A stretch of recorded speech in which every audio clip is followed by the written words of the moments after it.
Hi, everybody. This is Israel Silva, and I want to help you increase your income. So, we have the Increase Your Income Challenge. We're actually on week 11, and this week is called Own My Progress. Own My Progress.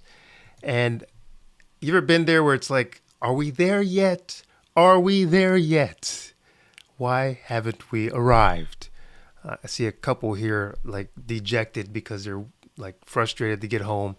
I remember when myself and my wife Monica were on our honeymoon and we were going to Spain, and we took 3 planes to get to Madrid, and that was really interesting.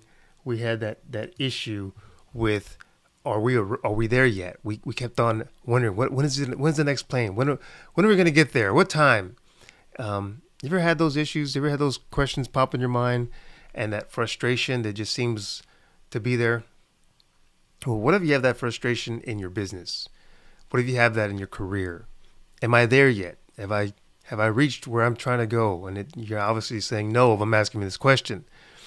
And that's what I want to talk about today is how do we own our progress? And the rules of this challenge are always the same. We give you content, we give you community, we give you a challenge. Track your progress and help each other and celebrate your victories.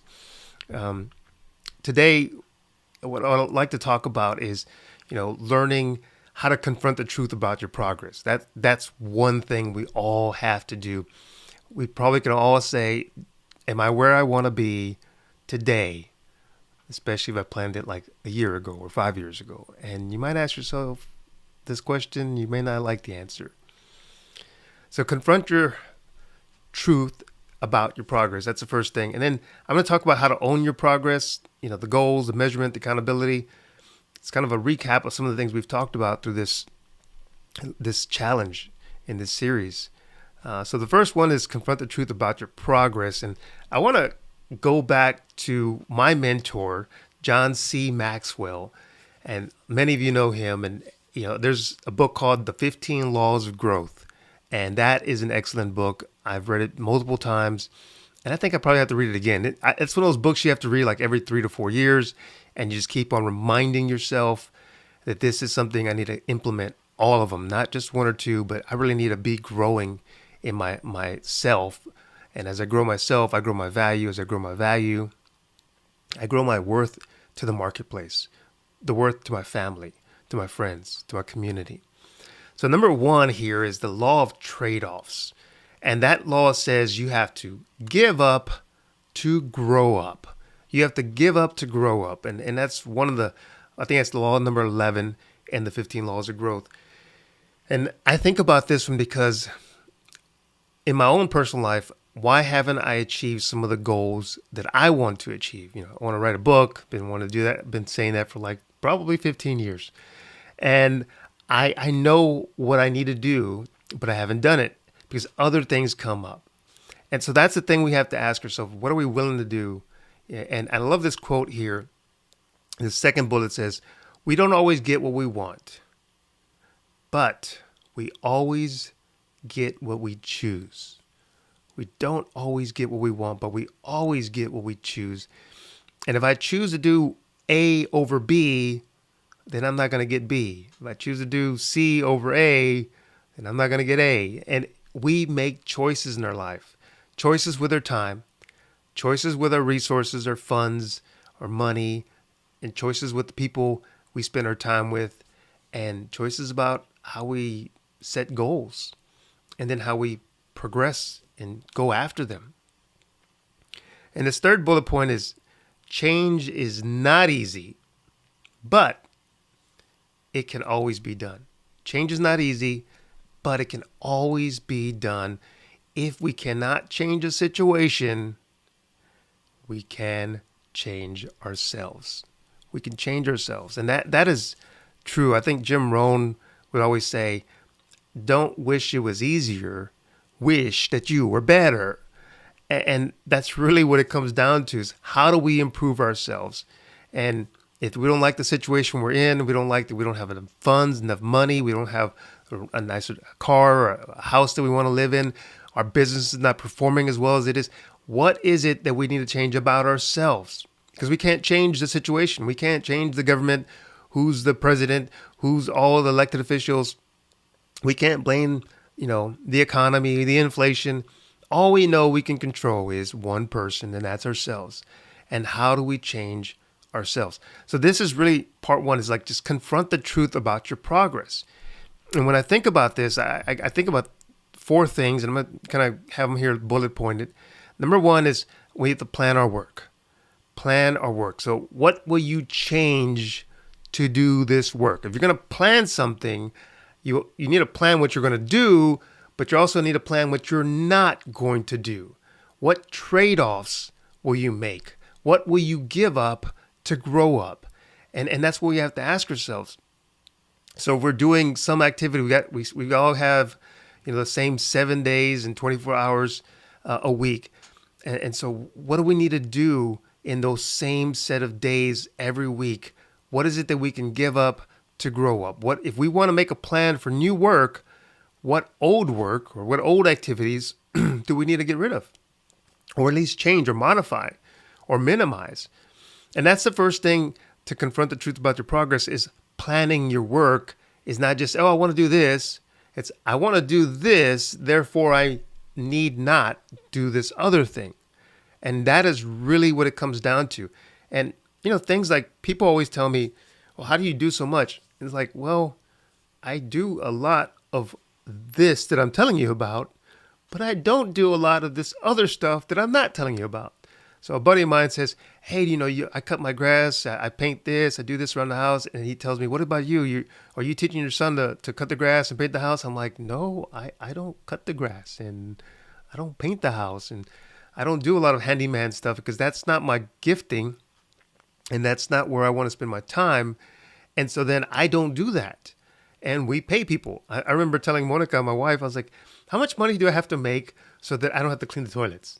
Like how much annually do I have to make to pay someone to help us do this?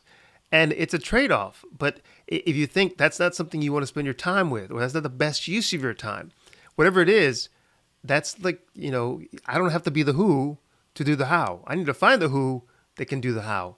So when you plan your work, plan the trade-offs, plan the things that you plan to give up, and maybe you need to delegate those things. And that's really what it comes down to, confronting the truth about your progress. Like, you have to own this, and how you own this is in your planning. And then the second point here is do the work.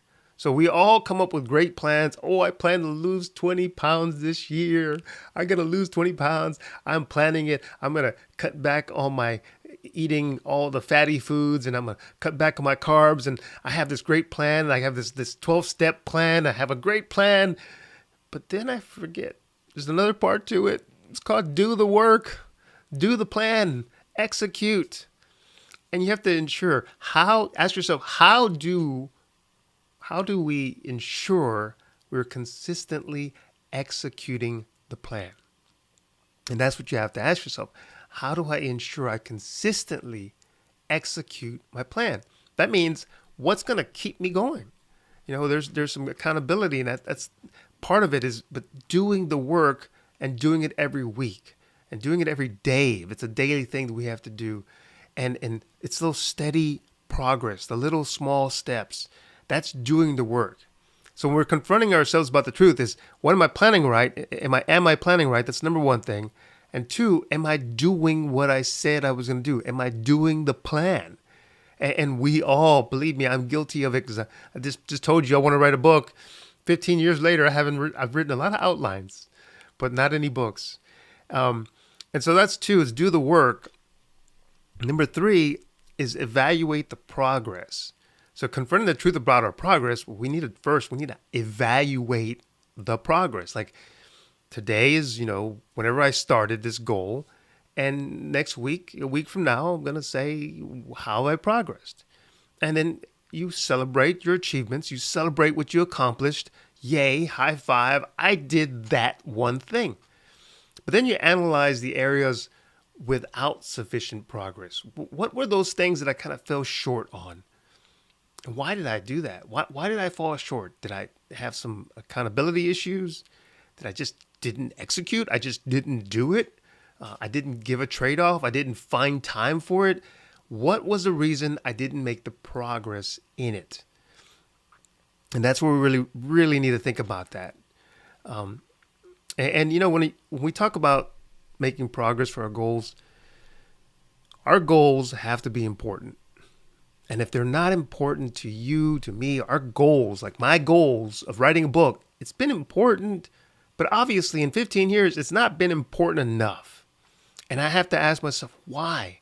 I could have helped thousands of people if people read the book, but I would never know if I never write the book.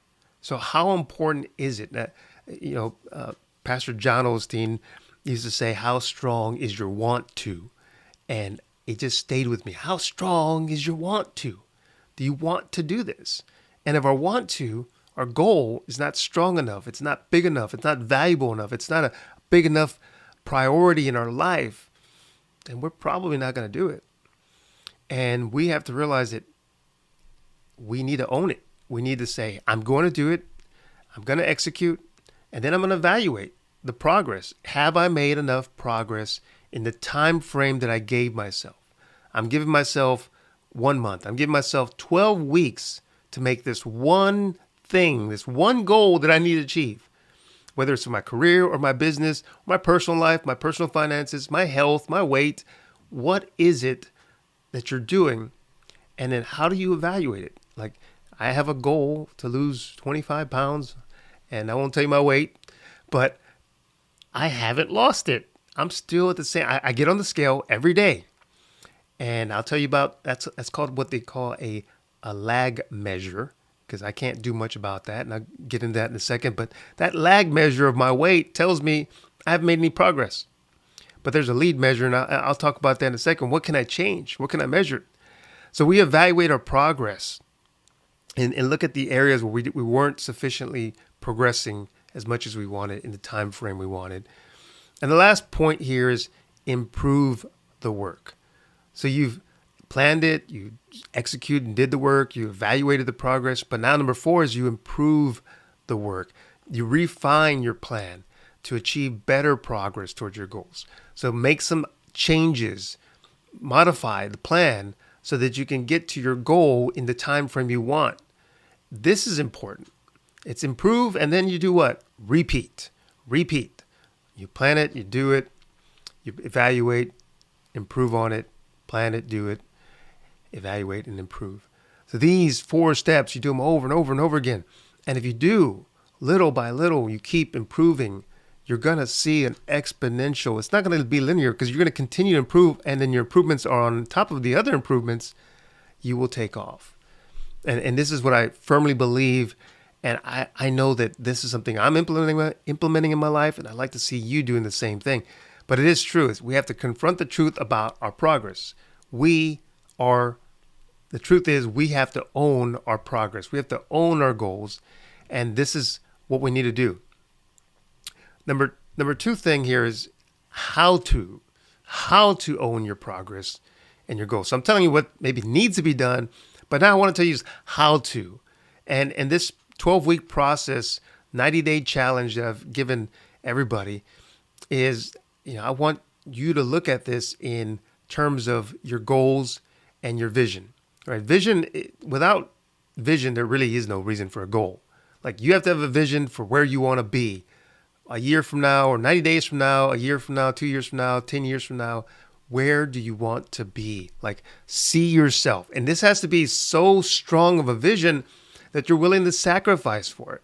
And that's truly what we need to do, is create the vision for our lives. Like, I want to have a business that I can pass on to my children. I want to have a community that I help build homes, or help plant trees, or help clean the trash.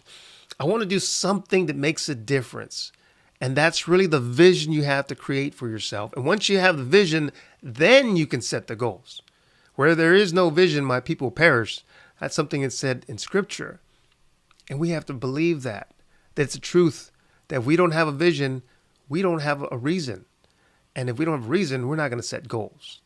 But once you establish the vision, and then you say, I'm going to do this. I'm going to be here in 2 years, 5 years, 10 years. You have a long term and you have a short term. And we have a 90-day. I'm calling it an immediate 90-day or 12 weeks, what we want to call it. 90-day goal that if I do these things in the next 90 days, it's going to move me closer to my goal. And then you evaluate your progress after those 90 days, after those 12 weeks. You evaluate your progress, and then you go, oh, I made some good improvements here. I advanced here, and celebrate there. But then you're like, I fell short here. I fell really short here because I didn't execute or I didn't have a system in place. But you have to set the goals. Set the 90-day goal. Set the short-term goal, which is 2+ years or more. And the long-term goal, which is 10+ years or more. Set these goals. Put them in writing.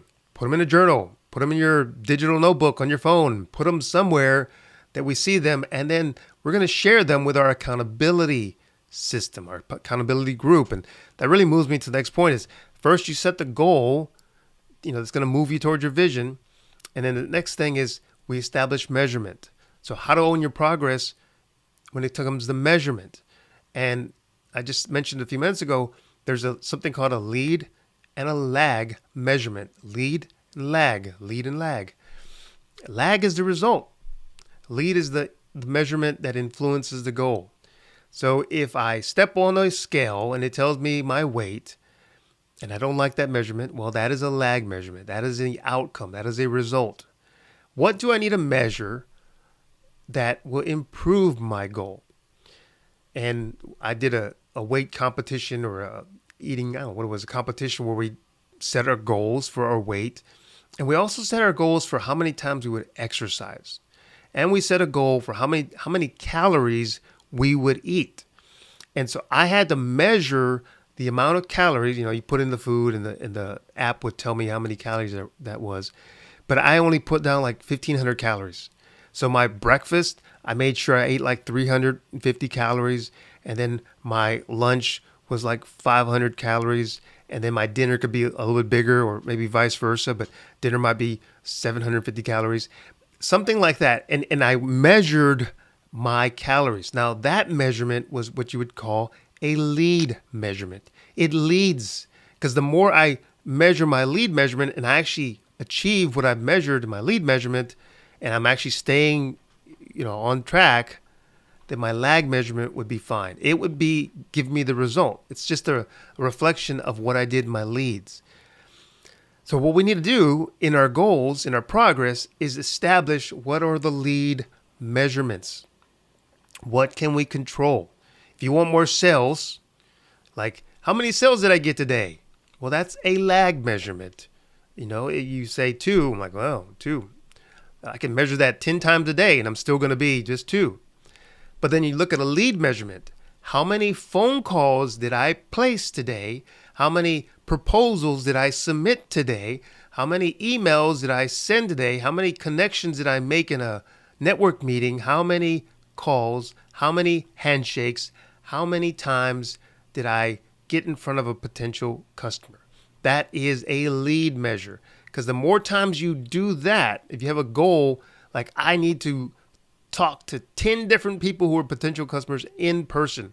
I need to get on the phone with 30 different people on the phone and tell them about our service or product.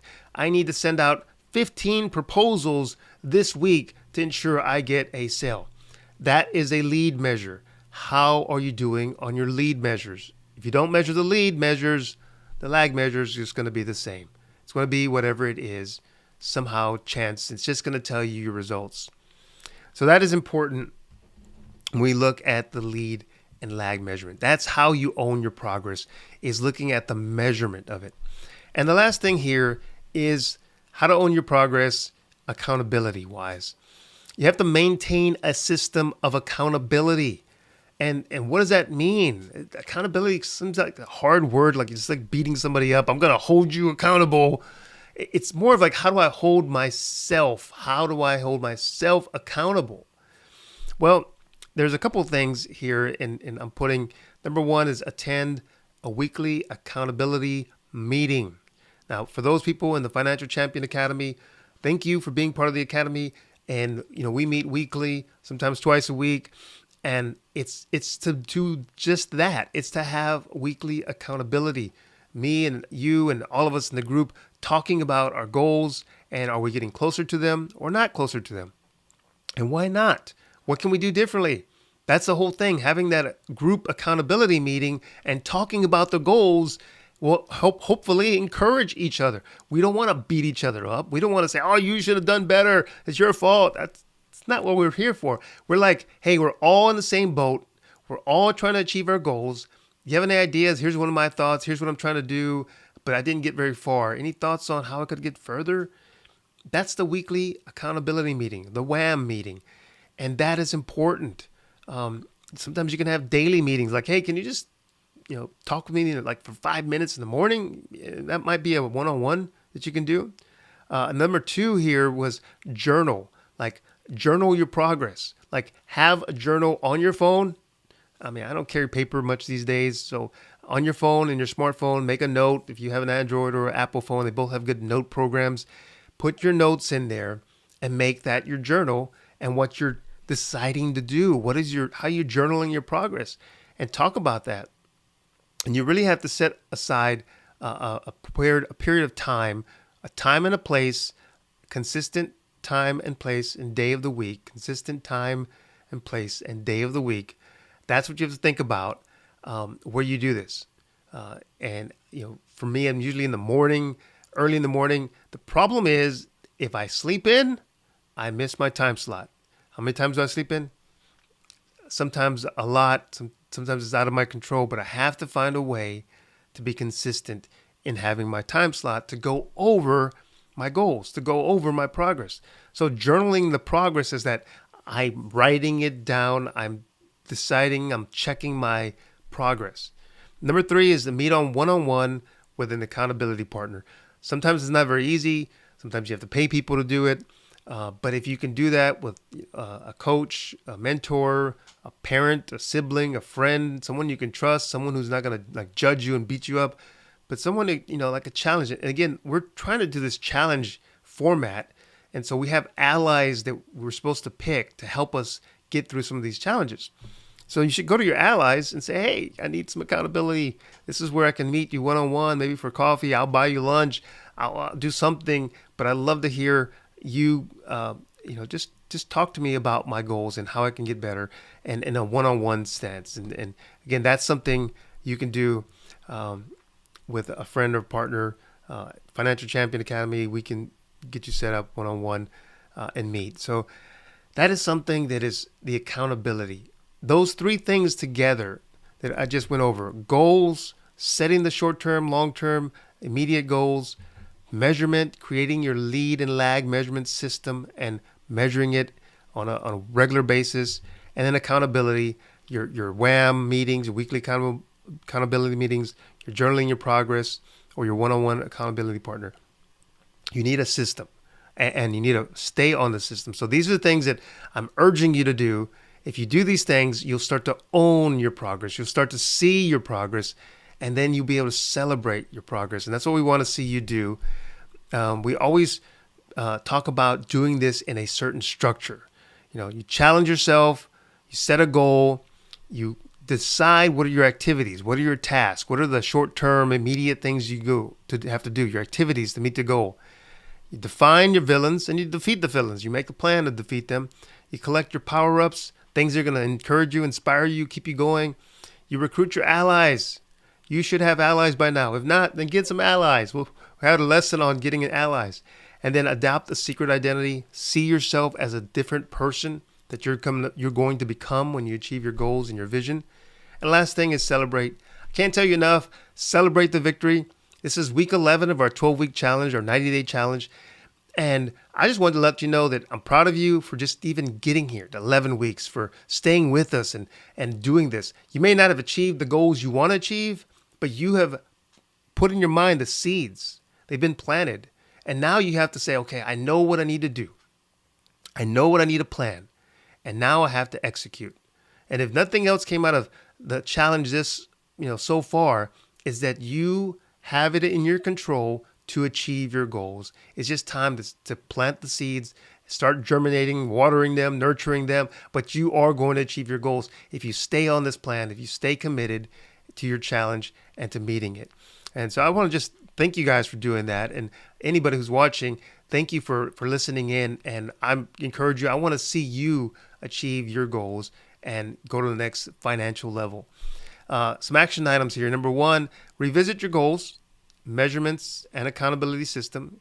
Your goals, your measurements, and your accountability. You just revisit them and like ask yourself, is this sufficient? Is this working for me? And if it's not, then you need to make some changes.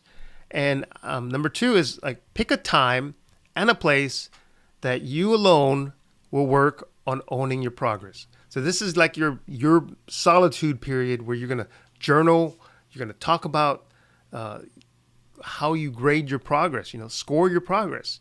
Like this is, you need to set up a scale for yourself on 1 to 10, 1 being really poor, 10 being really great.